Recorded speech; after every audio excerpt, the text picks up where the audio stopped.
to another episode of That Doesn't Make Sense.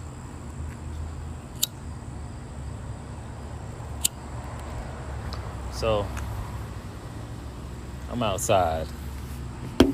This isn't your regular podcast that I usually do sitting in front of the desk, looking at stuff online.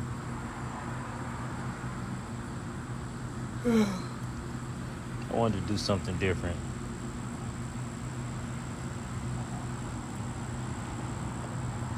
So,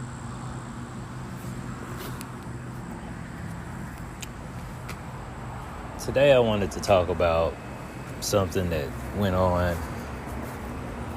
at the bank today. Me and my wife had to deposit some checks and cash.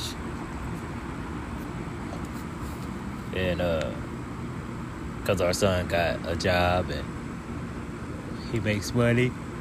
So we opened the bank account for him, and we help him take care of his stuff. He manages his money well. But me and the wife went to the bank together, took our daughter Elise with us, and we came in. When you come into Commerce Bank, there's usually a sign that says, "Please wait." If you're going to the teller, then you go to the teller. But if you're waiting for a personal banker, then you gotta wait. So we were in there, and there was a man and a woman. It's 4 seats, 2 seats facing each other, across from each other.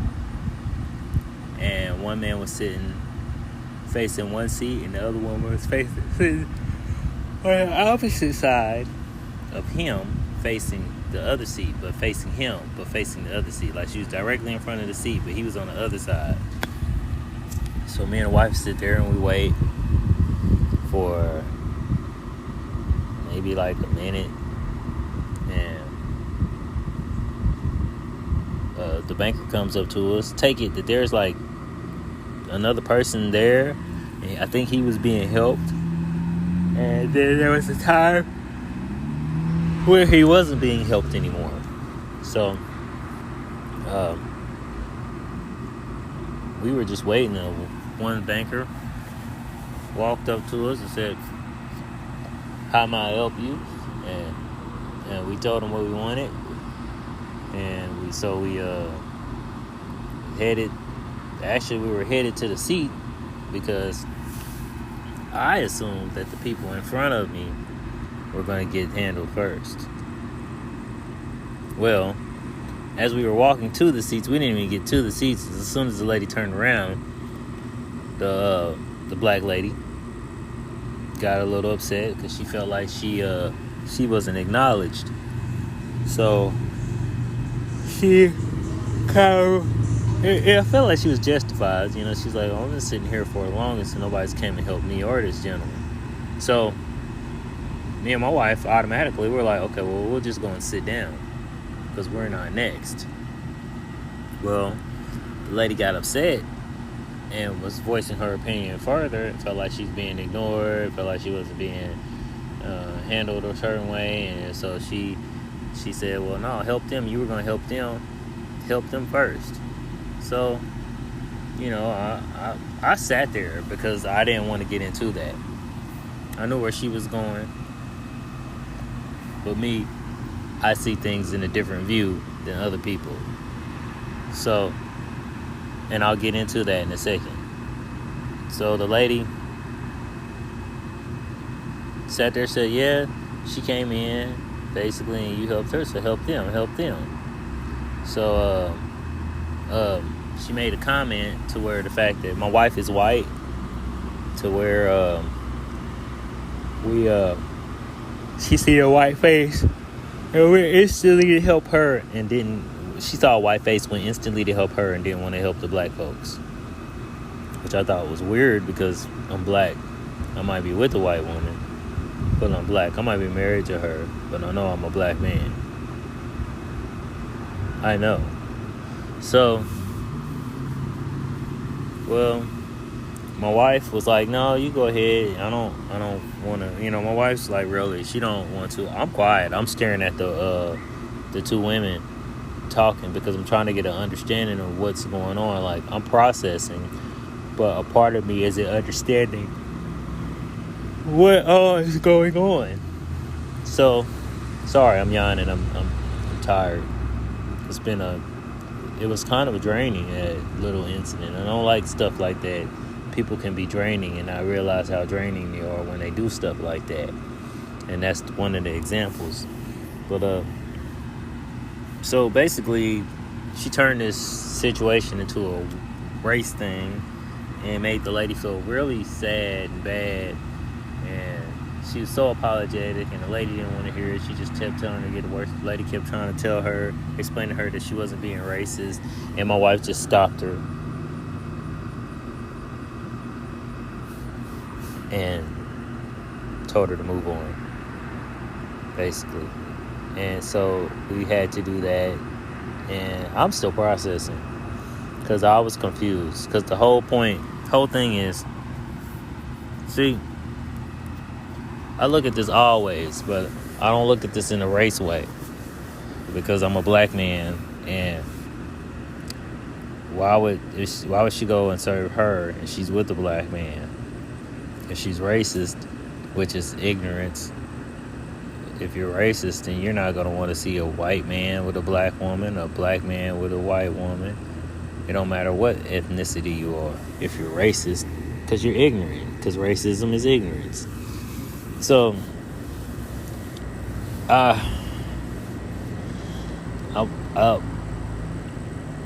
just in the seat processing, and I'm asking my wife little questions. I like to ask questions because I want to know. I want to know, like, not what I'm missing, but like, is the observant things. Like, is there a sign up front that says "Please wait to be served"? Yeah. Okay. She said she wasn't helped. So did she just come in and straight sit down and not see the sign? Those are the things that I looked at. When I went into the bank, we stood there for a second, and then for a minute, and then a lady acknowledged us. Did they not do that to her? And so stop yawning. So she took this as a racist thing and said they're being racist because she helped that white lady. It bothers me, and the reason I'm talking about it is because it bothers me. I hate that there's people that I know that are like, yeah, that's what it is. It's racism. And then there's other people that think like me, and then there's other people that are like, I don't really care. And for the people that don't really care, I tip my hat to you for a reason, because at least you don't, I don't know. It just bothers me, like the whole thing, like, for everybody. If you looking to end racism, quit bringing it up. Quit bringing it up in the conversation. Quit bringing it up in the situations. Quit looking for it. You're looking for it. I don't look for it. The situations that have happened to me, dealing with racist people, they've come. I don't look for it. And when it comes to me, I do my best to end it and let that person know I don't play that. Or if it's a little bit deeper than that, then I try to walk away from it. Or for in that situation, as much as I wanted to say something to the lady, I felt like she was already mad. She said she was mad. She looked dead at me when she was mad. I kind of took it as a thing, like maybe she got a problem with me. And there are people out here that have a problem with interracial relationships. I don't care. That doesn't make any sense to me, interracial relationships, because it's got racial in it. So I was talking to a gentleman at the tire place. I'm borrowing a family member's car because the car that me and my wife just got, the computer went out on it. Made it all the way here from Ohio. Nice car. And the computer went out. So I'm driving this other car, and the tire keeps getting low. So finally I take it to the shop to get looked at, and the young man there, he's He's about, maybe he's in his teens, little skinny guy. I pull up. I'm the first one to pull up behind this other guy who didn't know how to turn his blinker on. So he pulled all the way up to the place. He sat there where I was going to turn, didn't turn his blinker on, and then ended up turning, and then ended up getting out of his car later than me, so I ended up ahead of him, which he looked a little teed off for that, but that was his own fault. Wow, that just made me think about something. But I'll get back to that. I'm rambling today because it's been a while. I miss y'all. So, and this has a lot to do with karma too. So the guy gets in there before me without turning on his blinker on. I'm behind him. He's rude, and he ends up behind me talking to the young man that's supposed to help me with the tire, that wants me to come back in 15 minutes because he's being forced to take a lunch break by his family members because it's a family business. While I pull up, he's going over here, and the guy's pulling around. He's asking questions. The guy has to tell the other guy, no, I can't answer your question. I'm going on lunch break. Well, can you just answer just for me? No. And he's mad, and his uncle comes out. His uncle's upset, and he says, go to lunch. And so I get in the car, and I go to lunch. Come back from lunch. Okay, come back from lunch, go there, back to the place to get the tire fixed, and the gentleman that told his nephew to go to lunch was the one that came out, and he didn't seem too positive. He was looked like a little bit agitated, and this is one thing that I see when I'm dealing with people, especially where I moved out here in St. Louis. Like, people don't want to deal with you. And they got this attitude about you. When you go and you get some customer service from somebody, there's people that'll serve you and they'll do their job, but they're not going to be extra friendly to you. They're just going to do their job. They're going to do the bare minimum. They're going to go out of their way. They're going to do the bare minimum. And for me, how I grew up, the bare minimum only gets you so far. But what I'm seeing now is the bare minimum gets you fired, and if you go out of your way, it actually gets you, your job takes advantage of you, and they don't pay you enough. So it's really this economy, this world, the way it is now, it's really weird. It's really messed up, and it's kind of really what you make it. But it's always been like that. But it's all in what you make it. I'm a living test. I'm on 2 child supports hitting me back to back, and I was struggling. And I ain't talking about child supports where the sucker paid $25 a month. Nah, they was taking my check. They dang near taking my check. And you know what? I didn't have a problem with it because I felt like it was my obligation. I didn't understand going to court paying somebody a couple $1,000s to get $25 a month. Pay for my child $25 a month. That didn't make any sense. So back to what I was saying. So the guy, he had his attitude. He was upset. He wasn't upset. He was just, direct. I told him what the problem was, and then something happened. I can't remember what it was. Something happened where the guy said, was talking to his nephew and told him, I told you, go to lunch, man. When I tell you go to lunch, man, go to lunch. Forget these people. These people can wait. He didn't say it like that, but he said basically these people can wait. I said, yeah. I said, when he said go to lunch, I went to lunch. He started laughing. So we started relating a little bit and started talking, because, hey, I understood that, like you go to lunch. The time has to stop for a minute. Yeah, it's not going to stop. When you're going to take care of one person, you're going to have to take care of another person. You're going to have to keep going and going and going. That's customer service. You have to have a cutoff time. So you have to cut people off, and you have to be strict with it, but, you don't have to be a dick about it. So, we started talking about just like St. Louis and some of the people here. Like, it's a beautiful place out here. It's just some people don't know how to take care of it. And I'm saying some. There are some people in black, white, Hispanic that love the area, Asian, Arabic, Indian, whatever, that love their area. And then there are some people that just don't. and they show it. You know, there's kids. There's been 2 nights in a row where somebody's got into an accident on the street, that the busy street that I live away from, a little bit away from. Like, you can hear it. Because people don't know how to drive out here.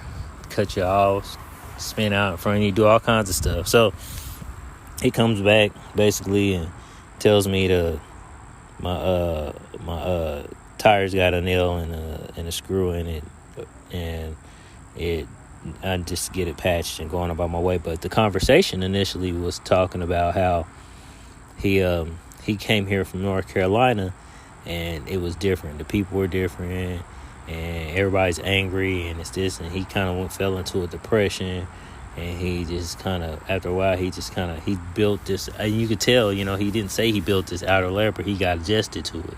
He built this outer layer from these people. But then when people like me, or people who are actually good people like me that want to have a conversation, he could put that down a little bit. And I hate that. That bothers me. You know. But you kind of build that when you're in a place that where it's not really, it's positive spurts, but a lot of people are lost out here. So, and just in this world in general, you see it on TV. So we had a conversation about culture, and I said, yeah, people talk about culture a lot because culture's out there, but like, whose culture are we living? Whose culture are you living? Are you trying to follow somebody else's culture, or are you creating your own? See, that was the thing about me. Like, what do they say? Black culture. What's black culture? What's white culture? What are those cultures? What if I told you that your culture was what you created for your family, your future, and your future generation, your culture? What legacy you leave, not the legacy your family leaves. You can take that stuff, your family, if it was positive legacy, you can keep that, you can home that. But if it's a negative one, you could change it. If it's something that you didn't like, you could change that. You know, I always put God forward in mind, regardless if people believe in him or not, or believe whatever you want to believe. But that's the whole thing about America. You can feel how you want to feel, but I think that it's getting to the point where people are expressing themselves a little bit too much and out of context. So back to the bank. So I think the young lady was wrong, because instead of walking by those 2 people, she should have made sure that they were being served first. And I think she neglected that, and I don't think it was because of the color of their skin. I believe she thought they were being helped. She was so focused on the computer when we came in, she was not paying attention. And she jumped out of a zone when a lady walked up to her and told her to do something. That's how it started. The lady was not wrong for being upset, but she was wrong for feeling like it was a race-involved thing. She should have never brought my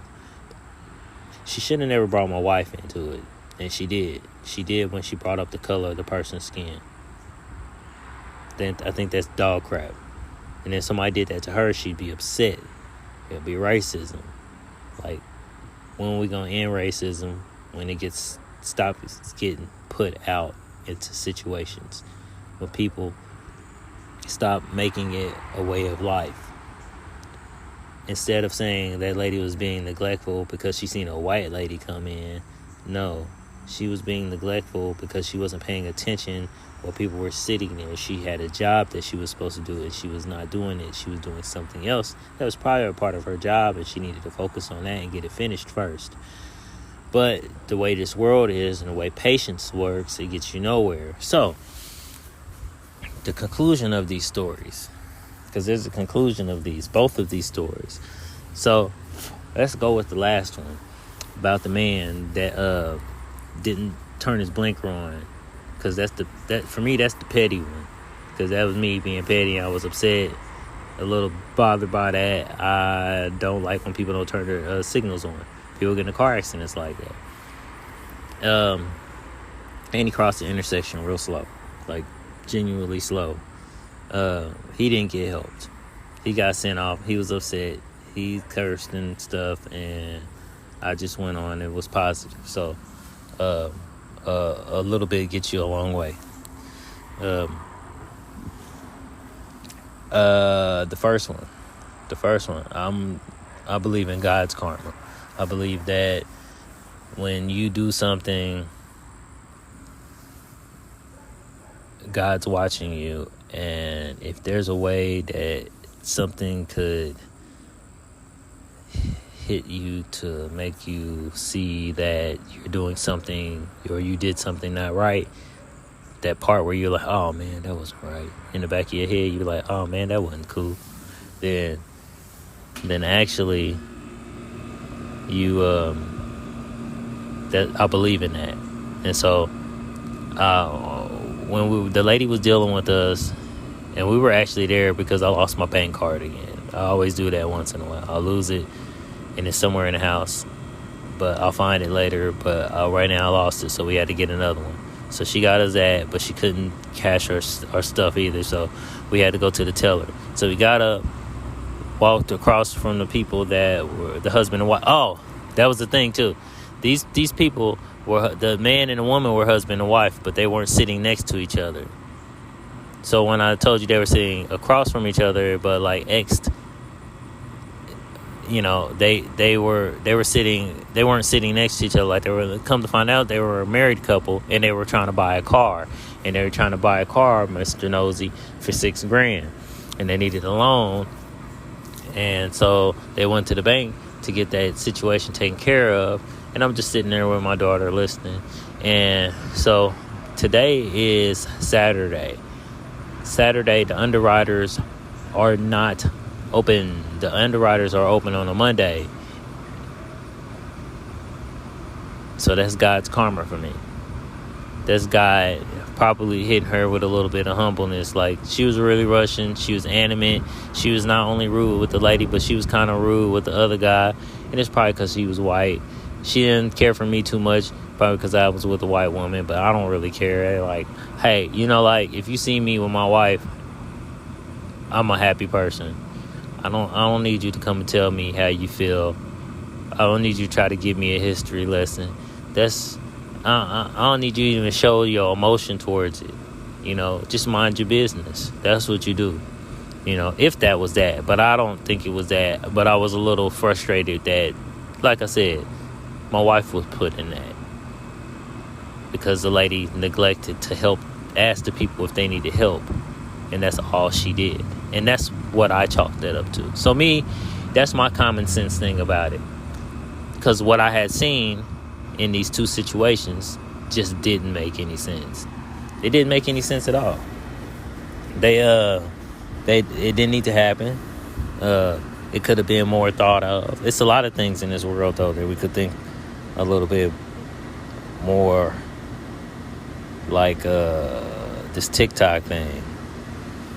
It's entertaining to watch people do stuff on TikTok. I feel it. I get it. But it's not entertaining. Not entertaining at all to watch people take the risk of losing their jobs. Why is it even smart to video yourself doing something stupid at your job and then end up losing your job, and then you get upset because you lost your job? When they're out here hiring these people now, they're looking on your Instagrams, your Facebooks, your Twitters. They're looking on all these platforms to see the type of person they're hiring, because they want to make sure that they're not going to hire a total jackass. And there's nothing wrong with it because it's social media. See, nobody's going to hire you if all your stuff is all jacked up. Nobody's going to deal with you, and they will look at it. They want to know who's going to be representing them. So I had to clean my social media up. My social media was wild for a minute. But I like, the only reason I say it was wild because a bit of my personal life I put out on there for no reason. I don't know what I was reaching for. And I snapped out of it real fast. And I had to clean up what I messed up. Start my life over again. You know, it's just things you just got to do. it's for yourself and for your health and for your family's health. And if you like having a good solid family, you know, and a good solid head on your shoulders, hey, you just got to do what you got to do. But I need people out here in this world to stop looking at things and putting them in a race perspective. Everything's not all black, white, or whatever else you want to make it. We got to stop this. It doesn't make any sense. Okay? We got bigger problems. We got people that are in the office that should have never made it there, and half of the black community supposedly voted for him. When you could look on YouTube and see the type of person he really was, he ain't changed no bit from it. It's just he's just a little bit slower and older. But before when he was on fire, look at the man who was on fire. Talking about Joe Biden. Y'all getting fooled by all this stuff going on. I don't have time for it. I stopped looking at the news now. I stopped looking at the news. I stopped listening to conspiracy theories. And I just started taking care of my family and doing everything I can to try to build wealth and build a spiritual health and a spiritual boundary. And just because this is not just going to be some physical war. This is going to be holy warfare. Like y'all ain't seeing the things that are going on. We out here in this world being horrible to each other. Horrible. I can't stand it. Can't do it. I can't do that to people. So, you know, it just doesn't make sense. Just doesn't make sense. Love each other. It's all we got. It's all we got sometimes is love. You know? You don't want to deal with somebody, just don't deal with them. You can love somebody from a distance. You remember the good times you had with them. I have those moments where there's people that I just don't deal with no more. I think about the good times. And then I hope that they doing their best. And if I don't want to deal with them, I just don't deal with them. I observed this lady. I observed her, and I thought about what she was doing, and I wanted something to happen because I wanted so much to say something to her, but I knew it was going to cause some kind of argument, and she was just going to counteract me on my blackness. It wasn't a fear. It was just the fact that I didn't even want to have that argument with her husband, or anybody else. So I let her speak, and I just semi-prayed for her, and I let God handle it. And I feel like He handled it very well. So hopefully that message hit her, because it needed to. And that's just a story. No, I mean, that's a story that's not true. That just happened today, but I'm saying, like, that's my story. And that's the message I got from that. Both of them. We can't live our lives treating each other like crap. If you want love, you gotta give love back. That's it. That's Michael. That doesn't make sense. Continue to check me out. I ain't going nowhere.